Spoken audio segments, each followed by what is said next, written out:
Hello, hello, hello. What ho? Welcome back to another exciting adventure of Radio Free Anarchy. I'm your host, Travel Mateus.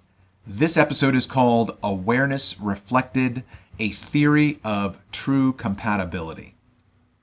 The motivation for this somewhat essay presentation is just a culmination of my reflection on my own existence and my 23-year marriage and where I'm going in the future if relationships exist in the future for me. This is part of my own process, so I hope you find it interesting. I hope you find it helpful. If so, and you haven't subscribed, please make sure you do that. And then also smash that Fonzarelli, hit that like, leave me a comment, let me know what you think, where you're coming from, and then also please share the show with others who might be able to benefit and contribute to this conversation. Here we go.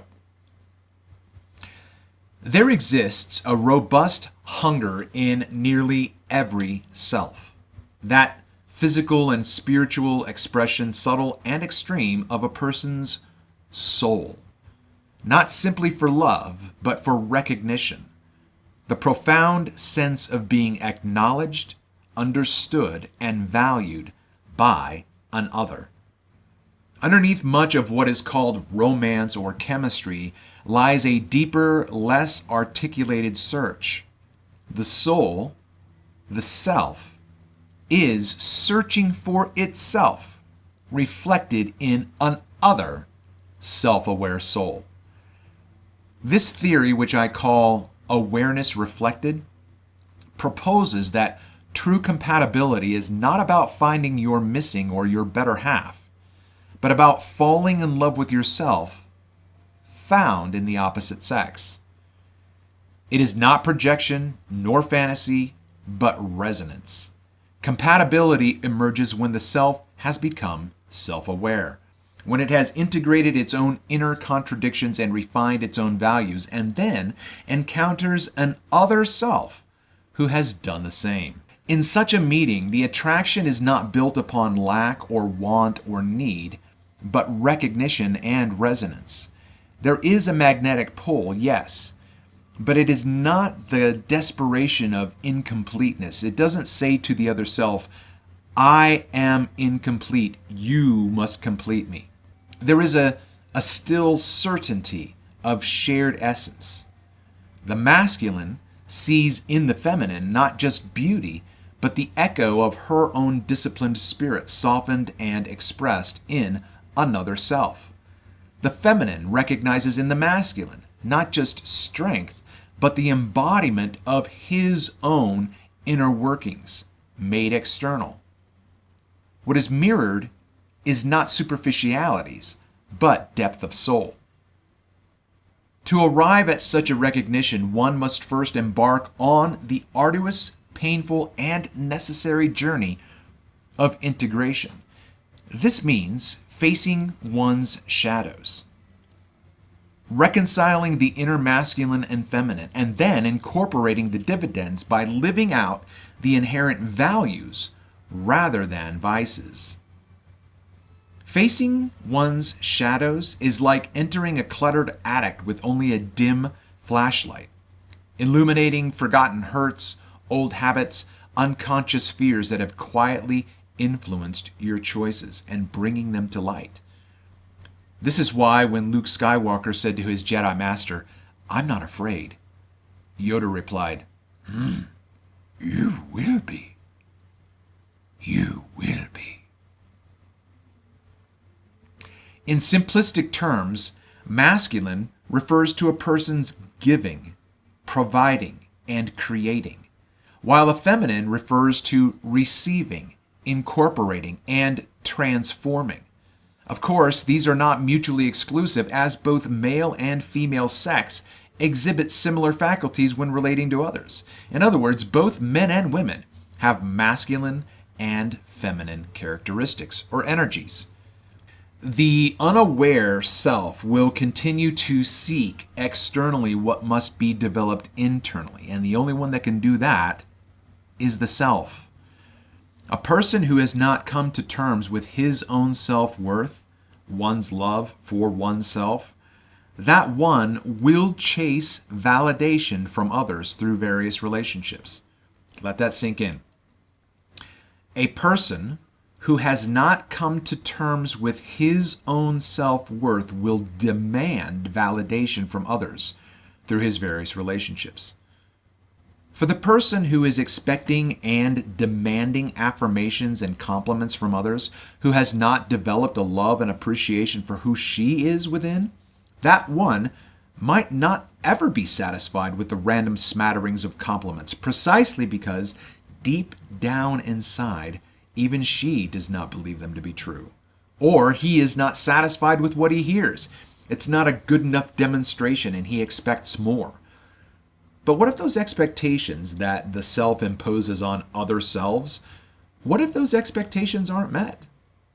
Where is one's self-worth then?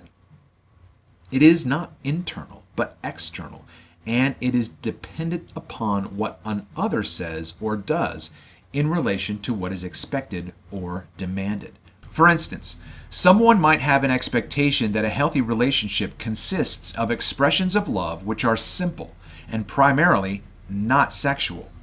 This someone expects love to look like 15 casual, daily, affectionate touches.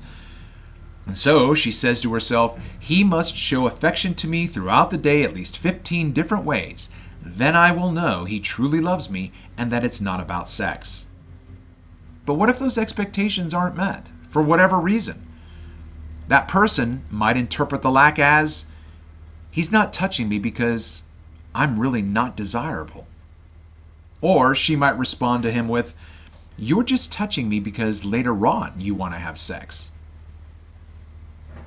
Perhaps, just perhaps, that person truly believes she is undesirable. And when her expectation, you must fill up my love tank, when that expectation is not met by the other, she sees it as proof of his not loving her. Because she doesn't even love herself. The self determines for the self what the worth of the self is. What is key is this. Is the worth one has for oneself loving or judgmental? It is a trustworthy saying that a judgmental self, one who does not love and accept one's own existence, that one will project the same judgmental condemnation upon others. In other words, a man who criticizes others is oftener expressing his own disdain for what he esteems as his own personal faux pas. The opposite, however, is also true. When self-awareness is treated as one's own personal journey to develop a healthier, balanced view of one's own self governed by love and forgiveness for oneself, that one will extend love and forgiveness to all others. The heart no longer lurches after fantasy, but waits in frequency, in resonance. In this state, the awareness of an other who is likewise aware becomes undeniable, and like attracts like.